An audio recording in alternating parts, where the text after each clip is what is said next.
वर्ष 2022-23 का बजट आज विधानसभा में प्रस्तुत किया है। यह बजट प्रदेश की 25 करोड़ जनता की जनाकांक्षाओं की भावनाओं के अनुरूप प्रदेश के समग्र विकास को ध्यान में रख करके गांव, गरीब, किसान, नौजवान, महिलाएं, श्रमिक और समाज के प्रत्येक तबके को ध्यान में रख करके बनाया गया है। आदरणीय प्रधानमंत्री जी के नेतृत्व में, उनके मार्गदर्शन में लोक कल्याण संकल्प पत्र की भावनाओं के अनुरूप देश की सबसे बड़ी आबादी का राज्य उत्तर प्रदेश उन जन आकांक्षाओं की पूर्ति कर सके और समग्र विकास के लक्ष्य को प्राप्त करने में सहायक हो सके, इस दिशा से उत्तर प्रदेश सरकार का यह बजट 5 वर्षों का एक विजन भी है, जो प्रदेश के सर्वसमावेशी समग्र विकास के साथ साथ एक उज्जवल भविष्य की रूपरेखा भी तैयार करेगा। मित्रों, हम लोगों ने 2022 का विधानसभा का चुनाव के पूर्व एक लोक कल्याण पत्र जारी किया था। ये लोक कल्याण संकल्प पत्र में कुल 130 घोषणाएं हुई थी। इन 130 जो संकल्प हमारे लोक कल्याण संकल्प पत्र में थे, उसमें से 97 संकल्पों को हम लोगों ने इस बजट में पहले ही बजट में स्थान दिया है और इसके लिए हम लोगों ने 54,883 करोड़ रुपए का भी प्रावधान किया है। जो संकल्प 130 संकल्प थे, उनमें से कुछ संकल्प पहले से चले आ रहे थे, कुछ नए थे। उनमें से 97 संकल्पों को आज यहां पर इस बजट में स्थान दिया गया है, जिसमें 44 संकल्प नए हैं। इनमें जो प्रमुख घोषणाएं हैं आज के बजट में, वह मुख्य रूप से उज्ज्वला योजना के अंतर्गत जो लाभार्थी परिवार हैं, उनको वर्ष में 2 रसोई गैस के सिलेंडर उपलब्ध करवाने की घोषणा, और वह बजट में उन्हें स्थान दिया गया है। अन्नदाता किसानों के लिए भामाशाह भाव स्थिरता कोष की स्थापना के लिए धनराशि एक फंड की स्थापना की गई है। यहां पे हम लोग पहले से ही एमएसपी का लाभ धान, गेहूं और अन्य फसली के लिए किसानों को उपलब्ध कराते रहे हैं, लेकिन आलू, टमाटर, प्याज आदि फसलों के लिए इस प्रकार की व्यवस्था अब तक नहीं थी। इस बजट में हम लोगों ने अपने अन्नदाता किसानों को राहत देने के लिए भाव स्थिरता कोष की स्थापना भी की है और उस कोष के लिए भी व्यवस्था की है। प्रदेश के अंदर आदरणीय प्रधानमंत्री जी का जो देश के लिए विजन है कि हम फर्टिलाइजर, केमिकल और पेस्टिसाइड में कमी लाते हुए प्राकृतिक खेती को बढ़ावा दे सकें। प्राकृतिक खेती की दिशा से उत्तर प्रदेश ने आदरणीय प्रधानमंत्री जी के मार्गदर्शन में पहले से ही अपनी कार्य योजना बनाई थी और उस कार्यक्रम के तहत यहाँ पे ट्रेनिंग के कुछ विशेष कार्यक्रम भी चले थे। प्रदेश में इस समय हजारों किसान ऐसे हैं जो प्राकृतिक खेती के साथ जुड़े हैं उनके लिए टेस्टिंग लैब की स्थापना भी हर कमिश्नरी स्तर पर हम लोग स्थापित कर रहे हैं। लेकिन अगले 5 वर्ष के लिए संपूर्ण बुंदेलखंड को प्राकृतिक खेती योजना के साथ जोड़ने की कार्रवाई को भी हम लोगों ने इस योजना में लिया है। इससे पहले गंगा के किनारे के जो 5-5 किलोमीटर के दायरे के क्षेत्र हैं, भारत सरकार के साथ मिलकर के इस कार्य योजना को हम आगे बढ़ा रहे हैं। लोक कल्याण संकल्प पत्र में एक और घोषणा हम लोगों ने की थी, वह थी किसानों के लिए सिंचाई की योजना की व्यवस्था अगले 5 वर्ष के अंदर यानी 0 तक पहुंचाना, फ्री में उन्हें सिंचाई की सुविधा उपलब्ध हो सके। इसके लिए हम लोग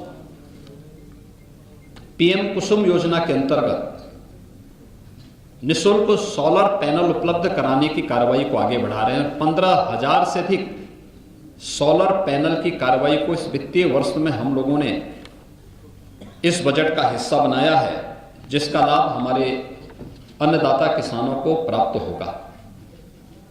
इसके अलावा प्रदेश के अंदर हम लोगों ने जो अन्नदाता किसानों के दृष्टि से अन्य जो तमाम घोषणाएं की हैं, जो इस बजट में हम लोगों ने इसे स्थान दिया है, जो प्रस्ताव दिए हैं, उसमें एमएसपी का लाभ हमारे अन्नदाता किसानों को प्राप्त हो सके, इसके लिए बजट का प्रावधान सिंचाई की अवशेष परियोजनाओं को आगे बढ़ाने के साथ ही 1,000 करोड़ रुपए की लागत से लघु सिंचाई की परियोजनाओं को पूरा करने के लिए भी एक विशेष प्रावधान इसमें दिया गया है। निषाद राज बोर्ड सब्सिडी योजना के अंतर्गत नाविकों के लिए नाव खरीद के लिए 40% तक सब्सिडी उपलब्ध करवाने की भी योजना हम लोगों ने इसके साथ ली है। और प्रदेश के अंदर गरीब कल्याण योजना के अंतर्गत एक गरीब कल्याण कार्ड भी जारी करने के लिए संपूर्ण परिवार सर्वेक्षण योजना को भी हम लोगों ने लिया है, जिससे पता लग सके कौन परिवार ऐसा है कि जो योजनाओं में केंद्र और प्रदेश सरकार की योजनाओं से भी वंचित रह गया है, और फिर उसके लिए एक स्पेशल स्कीम चलाना है। दूसरा, प्रदेश के अंदर रोजगार के सृजन और स्वरोजगार के सृजन के लिए हर परिवार का एक व्यक्ति सरकारी नौकरी, रोजगार या स्वतः रोजगार के साथ जुड़े, इसके सर्वेक्षण के कार्यक्रम को भी हम लोगों ने इस बजट में स्थान दिया है। एमबीबीएस और पीजी की सीटें पिछले 5 वर्षों के अंदर प्रदेश के अंदर दुगनी हुई हैं। इसको दुगनी करने के लिए, इसको उससे भी ज्यादा करने के लिए हम लोगों ने बजट में प्रावधान किया है। अयोध्या में इंटरनेशनल एयरपोर्ट की स्थापना करने के लिए भी आवश्यक धनराशि की व्यवस्था इसमें की गई है। प्रदेश के अंदर वे असेवित जनपद जहां पे मेडिकल कॉलेज का निर्माण की कल्पना कोई सोचता भी नहीं था, बिजनौर, कुशीनगर, सुल्तानपुर, गोंडा, ललितपुर, लखीमपुर खीरी, चंदौली, बुलंदशहर, सोनभद्र, पीलीभीत, औरैया, कानपुर देहात, कौशाम्बी और अमेठी, वहां पर भी उसके लिए बजट का प्रावधान इस बजट में हम लोगों ने किया है। बुजुर्ग पुजारियों के लिए, संतों के लिए और उस तबके के लिए जो अब तक उपेक्षित था, एक पुरोहित कल्याण बोर्ड के गठन की कार्रवाई और उसके माध्यम से पुरोहित्य कला को आगे बढ़ाने के साथ साथ उनके समग्र विकास और प्रोत्साहन के लिए भी एक बोर्ड के गठन के कार्यक्रम को भी हम लोगों ने इसमें लिया है।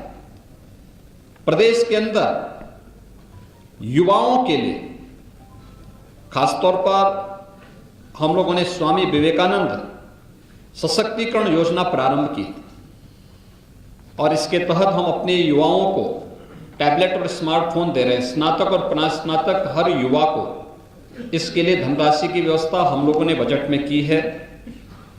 इसके साथ ही प्रदेश के अंदर सामूहिक विवाह योजना के लिए भी, जिसमें हम 51,000 रुपये गरीब कन्याओं की शादी के लिए, किसी भी जाति मत मजहब से जुड़ी हुई कन्या हो, 51,000 रुपये हम उसके लिए उपलब्ध करवाते हैं। तो वह उसके लिए भी विगत वर्ष तक प्रतिवर्ष 250 रुपये हुआ करता था। इस बार हम लोगों ने इस राशि को बढ़ा करके 600 करोड़ रुपये का प्रावधान किया है। निराश्रित महिला पेंशन की योजना 300 से बढ़ा करके 1,000 रुपया किया गया है और इसके लिए भी जो पहले धनराशि गत वर्ष तक 1,812 करोड़ हुआ करती थी, इस राशि को बढ़ा करके 4,032 करोड़ रुपये किया गया है। प्रदेश के प्रतिभाशाली युवाओं के लिए हर जनपद में अभ्युदय कोचिंग की व्यवस्था, जिससे वह अखिल भारतीय स्तर पर और प्रदेश स्तर पर किसी भी प्रतियोगी परीक्षा की तैयारी के लिए स्थानीय स्तर पर उसकी ट्रेनिंग हो सके, उसे कोचिंग की सुविधा फ्री में उपलब्ध हो सके। इसके लिए मुख्यमंत्री अभ्युदय कोचिंग योजना के लिए भी हम लोगों ने व्यवस्था की है।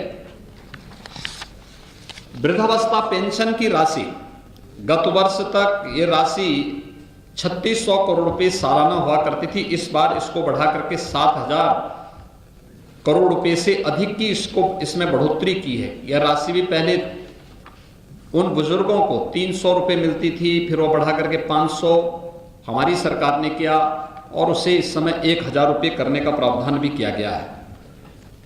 प्रदेश के अंदर जो शुगर मिल है, चीनी उद्योग में विगत कुछ वर्षों के दौरान, पिछले 5 वर्ष के दौरान उत्तर प्रदेश ने देश में बहुत अग्रणी भूमिका में काम किया है। यहाँ तक कि कोरोना जैसी महामारी के दौरान भी हमने प्रदेश में चीनी मिलों को बंद नहीं होने दिया। गन्ना किसान के मन में उसके प्रति एक विशेष उत्साह भी है कि पहली बार ऐसे देखने को मिला जब कि सरकार अपने स्तर पर इनिशिएटिव लेकर के गन्ना किसानों के हितों के लिए कार्य कर रही है। हम लोगों ने पिछले बार 3 चीनी मिलों की नई स्थापना की थी। इसमें रमाला चीनी मिल, मुंडेरवा चीनी मिल और पिपराइच चीनी मिल। इसके अलावा कुछ चीनी मिलों को जो बंद थे उनको हमने प्रारंभ किया। इस बार भी लगभग 6 ऐसी चीनी मिलों के लिए जो जर्जर स्थिति में हैं, उनके एक्सपेंशन और वहां उनके आधुनिकीकरण की कार्रवाई को भी सरकार ने अपने हाथ में लिया है, जिसमें क्षमता विस्तार के साथ साथ वहां पर आधुनिक चीनी मिलें लग सकें। ये प्रदेश के अलग अलग स्थानों पर हैं। उसमें सांथा है, ननौता है, आपके छाता चीनी मिल है, बुड़वल है। इसी के साथ ही जो मोहद्दीनपुर मेरठ की चीनी मिल है, उसमें डिस्टिलरी की स्थापना की कार्रवाई को भी हम लोगों ने इस बजट में स्थान दिया है। मित्रों, 2019 का प्रयागराज कुंभ उत्तर प्रदेश और देश और दुनिया के सामने अपनी एक नई पहचान बनाया। यह हमारा सौभाग्य है 2025 में फिर महाकुंभ का आयोजन होगा। दुनिया का सबसे बड़ा आध्यात्मिक और सांस्कृतिक आयोजन। हमारी सरकार अभी से इसकी तैयारी प्रारंभ करने जा रही है और इसके लिए हम लोगों ने बजट में प्रावधान किया है। इसके लिए एक अलग से मत खोल करके प्रयागराज कुंभ को फिर से ऐतिहासिक बना करके देश और दुनिया का एक यूनिक इवेंट के रूप में से प्रस्तुत करने के लिए यह व्यवस्था भी इसमें की गई है। लोक परंपरा और लोक संस्कृति किसी भी सांस्कृतिक विरासत की आधार होती है। लोक गाथा, लोक परंपरा इस संस्कृति की आत्मा होती है। प्रदेश इस दिश से बहुत समृद्ध है कि यहाँ पे पूर्वी उत्तर प्रदेश में भोजपुरी बोली जाती है, अवध और इसके आसपास के क्षेत्र में अवधी बोली जाती है, ब्रज हमारा जो क्षेत्र है इसमें ब्रज भाषा बोली जाती है, बुंदेलखंड क्षेत्र में बुंदेलखंडी बोली जाती है। इन सब के भी एकेडमी स्थापित हो,